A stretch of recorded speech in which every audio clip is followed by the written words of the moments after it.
مبین ایک پڑھی لکھی خاتون تھی۔ وہ اپنے گھر میں اکیلی رہتی تھی۔ عمر تو ان کی 50 سال تھی، مگر دیکھنے میں 30 سال کی ایک خوبصورت اور جوان حسینہ لگتی تھی۔ انہوں نے اپنے آپ کو بہت فٹ رکھا ہوا تھا۔ وہ روزانہ صبح و شام جم جاتی اور خوب ورزش کرتی۔ اسی وجہ سے وہ دبلی پتلی اور سمارٹ تھی۔ ہر کام وہ اپنے ہاتھوں سے کیا کرتی تھی۔ ایک دن وہ صبح جم سے آنے کے بعد اخبار پڑھ رہی تھی کہ ان کی نظر ایک خبر پر پڑی جہاں لکھا تھا ضرورت برائے خواتین۔ نیچے لکھا تھا ہمیں ایسی خواتین کی ضرورت ہے جو پڑھی لکھی ہوں اور لکھنے کے کام میں دلچسپی رکھتی ہوں۔ معقول تنخواہ بھی دی جائے گی اور کام گھر پر ہی دیا جائے گا۔ اتوار کے اخبار میں اس اشتہار کو پڑھ کر ان کو ایسا لگا جیسے یہ اشتہار انہی کے لیے شائع ہوا ہے۔ وہ پڑھی لکھی بھی تھی اور لکھنے میں دلچسپی بھی رکھتی تھی۔ طالب علمی کے زمانے میں یہ اخباروں بچوں کے رسالے میں بچوں کی کہانیاں اور مضامین لکھتی تھی جو پڑھنے والوں میں خاصے مقبول تھے۔ طالب علمی کے دور کے بعد جب پریکٹیکل لائف میں آئیں تب بھی لکھنے لکھانے کا سلسلہ جاری رکھا۔ شادی کے بعد بچوں اور گھر بار میں الجھ کر یہ سلسلہ رک گیا۔ جب اسکول میں جاب کرنے لگی تبھی بچوں کو مضامین تقاریر وغیرہ لکھنے میں مدد دینے لگی۔ اخبار اور رسالوں میں بھی مضامین چھپنے لگے، مگر جب ان کو ان کا معاوضہ نہیں ملا تو انہوں نے چھوڑ دیا۔ اشتہار پڑھ کر وہ پھر لکھنے لکھانے پر تیار ہو گئی۔ ویسے بھی وہ آج کل اکیلی تھی۔ مسز مبین سرمد آج کل بہت پریشان تھی۔ ان کے شوہر سرمد صاحب کا ایک حادثے میں 3 سال پہلے انتقال ہو چکا تھا۔ ان کی پرائیویٹ جاب تھی، اس لیے پینشن کا بھی سہارا نہیں تھا۔ خود مسز مبین ایک پرائیویٹ اسکول میں معلمہ کے فرائض انجام دے رہی تھی، مگر شوہر کے حادثے کے بعد ان کی تیمارداری کی وجہ سے وہ اپنی جاب چھوڑ چکی تھی۔ ان کا دل ہر چیز سے اچاٹ ہو چکا تھا، اس لیے وہ دوبارہ جاب کرنے کی ہمت نہیں کر پا رہی تھی۔ ان کے 3 بچے تھے، 2 بیٹیاں اور 1 بیٹا۔ بیٹیاں شادی شدہ اور اپنے گھر میں بچوں اور شوہر میں مصروف تھی، جبکہ بیٹا جس کو انہوں نے بڑی مصیبتوں اور پریشانیاں اٹھا کر پڑھنے کے لیے بیرون ملک بھیجا، وہ ایسا گیا کہ پلٹ کر پھر ماں باپ کی خبر بھی نہیں لی، حتیٰ کہ باپ کے ایکسیڈنٹ اور انتقال کا سن کر بھی نہیں آیا اور نہ تسلی کے 2 بول کہے۔ اس نے وہی کسی گورے سے شادی کر لی اور اس گوری نے اس پر ایسا جال بنا تھا کہ وہ ماں باپ کا نام تک نہیں لے سکتا تھا، کیونکہ اس کی بیوی کو اس بات کا خطرہ تھا کہ وہ ماں باپ سے مل کر اسے چھوڑنا چلا جائے، کیونکہ اکثر پاکستانی لڑکے ایسا ہی کرتے ہیں۔ اب وہ اپنی بیوی کے چنگل میں بری طرح پھنس چکا تھا۔ بہرحال کچھ بھی تھا، مسز مبین تنہا رہ گئی تھی۔ کچھ دنوں تک تو جمع کیا ہوا خرچ ہوتا رہا، مگر جب بینک بیلنس بالکل خالی ہونے پر آ گیا تو ان کو اپنی آئندہ زندگی کے لیے سوچنا پڑا۔ انہوں نے کئی دفعہ سوچا کہ اس بارے میں اپنے بیٹے سے رابطہ کیا جائے اور پھر یہ سوچ کر بیٹے کو فون بھی کرتی، مگر ان کی جرت نہیں ہوتی کہ بیٹے کے سامنے ہاتھ پھیلائے، اور بیٹا ادھر ادھر کی باتیں کر کے فون بند کر دیتا۔ اخبار میں چھپے اشتہار کو پڑھ کر وہ ان کو فون کر کے معلومات حاصل کرنے کا سوچنے لگی۔ اشتہار پر دیے ہوئے فون نمبر پر لنک کر کے ان سے جاب کے متعلق پوچھا تو انہوں نے بتایا کہ سائنس کے مضامین کے اسائنمنٹ بنانے کا کام ہے۔ وہ سائنس میں BSc کی ڈگری رکھتی تھی اور جاب کے زمانے میں سائنس کے مضامین میں ہی پڑھاتی تھی اور بچوں کو فزکس، کیمسٹری کے پریکٹیکل بھی کروایا کرتی تھی۔ انہیں یہ کام آسان لگا، وہ 2 سے 3 اسائنمنٹ تو آسانی سے بنا سکتی تھی۔ اس طرح ان کو مصروفیت کے ساتھ ساتھ آمدنی کا ذریعہ بھی مل رہا تھا۔ انہوں نے آفس فون کر کے ان کا مطلوبہ معیار پوچھا۔ ان کو جواب کافی حوصلہ افزا ملا۔ کوئی حافظ صاحب تھے جنہوں نے ان کو کام کے بارے میں بتایا اور کہا کہ اپنا ایڈریس دے دے، میں آپ کو گھر میں کام سمجھا دوں گا۔ مبین بیگم نے ان کو گھر میں بلانا مناسب نہیں سمجھا، اس لیے بولے کہ پہلے آپ مجھے اپنے آفس کا ایڈریس بتا دے، میں خود آ کر آپ سے کام سمجھ لوں گی۔ وہ گھر میں تنہا رہتی تھی، بے شک پختہ عمر کی تھی، مگر بہرحال ایک عورت تھی، وہ بھی بیوہ۔ انہیں مناسب نہیں لگا کہ تنہا گھر میں کسی غیر محرم سے ملاقاتیں کرے۔ ان کو یہ اطمینان ضرور تھا کہ وہ حافظ ہیں تو یقیناً شریف انسان ہوگے۔ اسی رات کو ان کے موبائل پر میسج آیا کہ ان کو آپ کے شوہر کی طرف سے آفس آنے کی اجازت ہوگی۔ اس پر تو مبین بیگم سے غلطی ہوگی، یا سادگی میں انہوں نے بتایا کہ اول تو میرے شوہر حیات نہیں ہیں، اگر ہوتے بھی تو مجھے لکھنے پڑھنے کے کام سے منع نہیں کرتے۔ اس کے بعد ان حافظ صاحب کا میسج آیا کہ میرا آفس 4تھی منزل پر ہے، آپ سیڑھیاں چڑھ سکیں گی۔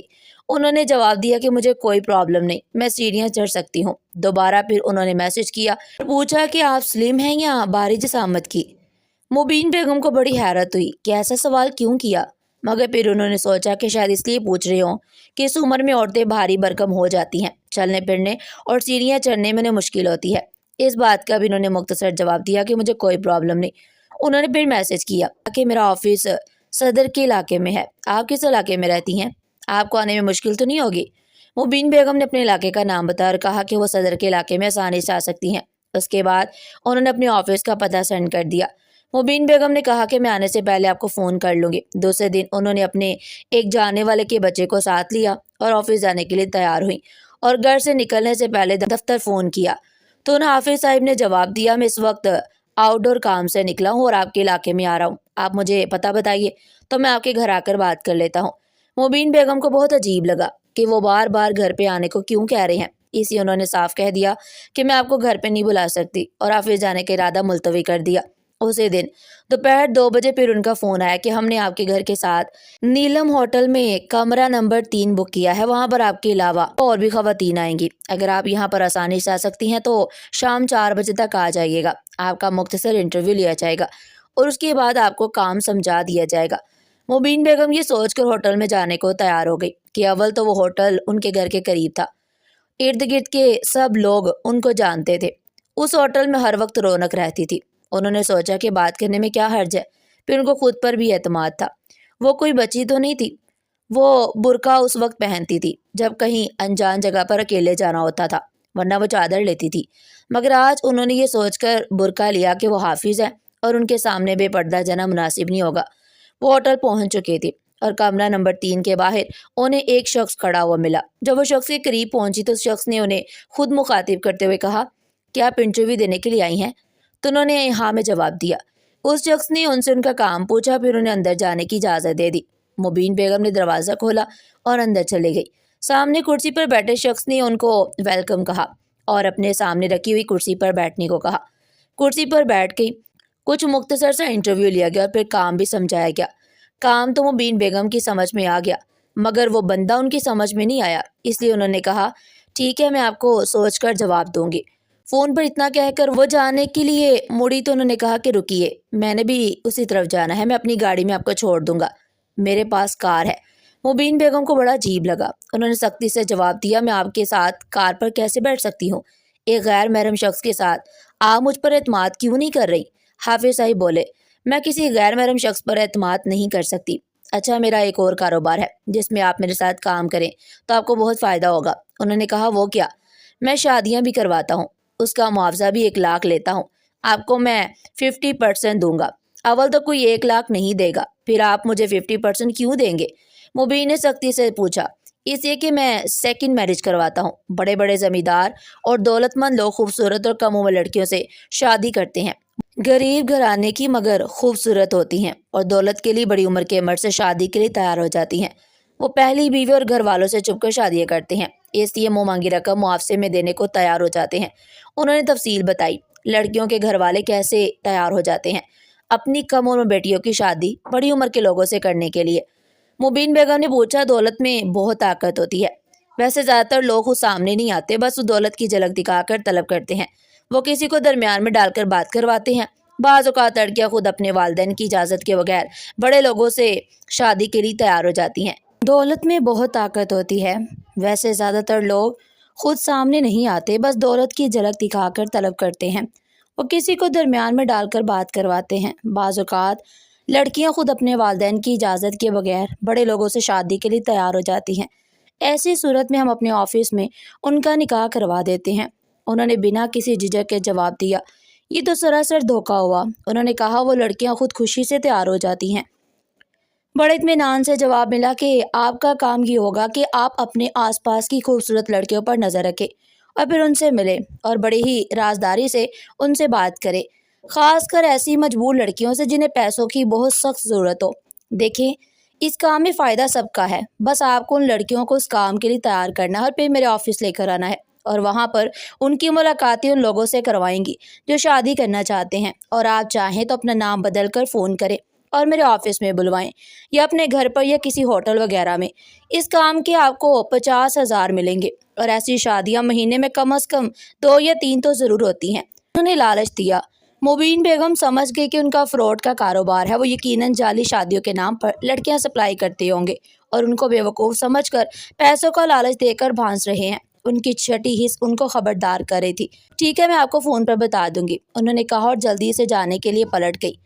چلے میں آپ کو چھوڑ دوں، حافظ صاحب بھی اٹھتے ہوئے بولے، میں کسی غیر محرم کے ساتھ کار میں نہیں جا سکتی۔ انہوں نے سختی سے جواب دیا اور جب تک وہ کار سٹارٹ کر کے چلے نہیں گئے وہ یوں ہی دوسری گلی میں مڑ گئی، یہ اطمینان کر کے کہ وہ چلے گئے ہیں۔ جلدی سے رکشہ لے کر گھر آ گئی۔ اس رات کو کافی لیٹ نائٹ ان کے موبائل پر حافظ کا تفصیل سے میسج آیا جس میں انہوں نے لکھا، آپ بہت زیادہ خوبصورت اور سمارٹ ہے، آپ کی گفتگو کا انداز بہت اچھا ہے، آپ بہت بااخلاق ہے، آپ کا سراپا بہت متاثر کن ہے، یقیناً آپ نے اپنی عمر زیادہ بتائی ہے، آپ اتنی عمر کی لگتی نہیں، آپ میرے ساتھ ضرور کام کریں، مجھے اپنے آفس کے لیے ایسی ہی پرکشش خاتون کی ضرورت ہے جو اپنی گفتگو سے سامنے والے کو متاثر کر سکتی ہو، آپ مجھ سے دوستی کر لیں۔ انہوں نے ان کی خوبصورتی کی خوب تعریفیں لکھ کر کچھ نازیبا اور غیر اخلاقی الفاظ بھی لکھے۔ شاید انہوں نے یہ سوچا ہو کہ عورتیں اپنی تعریف سن کر خوش ہو جاتی ہیں اور آسانی سے بیوہ سمجھ کر جان بوجھ کر ان کو اپنے جال میں پھنسا رہے تھے۔ شاید انہیں یہ نہیں پتا تھا کہ ہر عورت اتنی بے وقوف نہیں ہوتی، با کردار اور تنہا عورت بھی اپنی حفاظت کرنا جانتی ہے اور کوئی ان کو آسانی سے فریب نہیں دے سکتا۔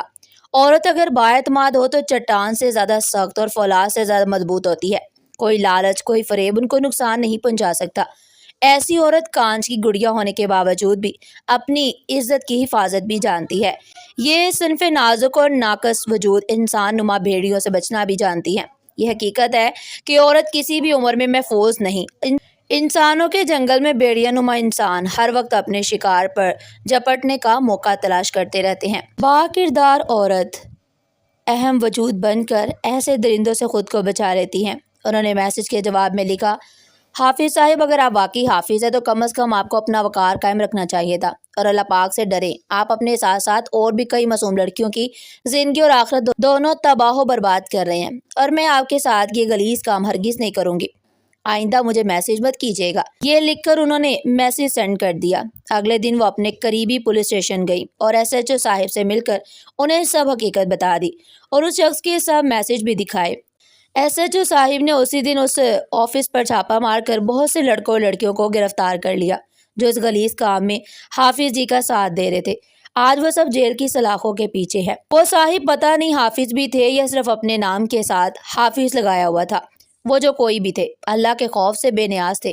وہ شاید یہ نہیں جانتے تھے کہ اوپر بھی کوئی ہستی ہے جو ان کے ایک ایک کام کو دیکھ رہا ہے اور ابھی رسی بھی دراز کی ہوئی ہے۔ اس کے ساتھ ساتھ وہ یہ بھی سوچ رہی تھی کہ عورت چاہے کسی بھی عمر کی ہو محفوظ نہیں۔ اس دنیا میں اکیلی عورت کا رہنا کتنا مشکل ہے، ہر قدم پر دھوکہ اور فریب کا سامنا ہے۔ مبین بیگم نے اپنے گھر میں ہی ایک ہوم ٹیوشن بنا کر اپنی روزی کا ذریعہ خود سے بنا لیا۔ اب وہ بہت ہی مطمئن اور پرسکون تھی۔ مبین بیگم تو بولڈ اور سمجھدار تھی جنہوں نے اس فریب سے خود کو بچا لیا۔ اللہ نے ان پر کرم کیا کہ وہ برائی کے جنگل میں پھنسنے سے بچ گئی، ورنہ عورتیں بآسانی بے وقوف بن جاتی ہیں اور لالچ میں آ کر بڑی مصیبت میں پھنس جاتی ہیں جس سے نکلنا محال ہو جاتا ہے۔ اس لیے ہر عورت کو، خصوصاً تنہا اور بیوہ عورتوں کو تو بہت سوچ سمجھ کر آنکھیں کھول کر پھونک پھونک کر قدم اٹھانا چاہیے۔ سب سے بڑی بات یہ کہ صرف اللہ سے مدد مانگنی چاہیے اور اس پر مکمل اور کامل بھروسہ کرنا چاہیے۔ مبین بیگم ایک عبادت گزار اور اللہ پر مکمل اعتماد کرنے والی تھی، اس لیے اللہ نے ان کو بہت بڑی مصیبت سے بچا لیا۔ ناظرین، آپ کو آج کی ہماری کہانی کیسی لگی؟ کمنٹ سیکشن میں اپنی قیمتی رائے کا اظہار ضرور کیجیے گا۔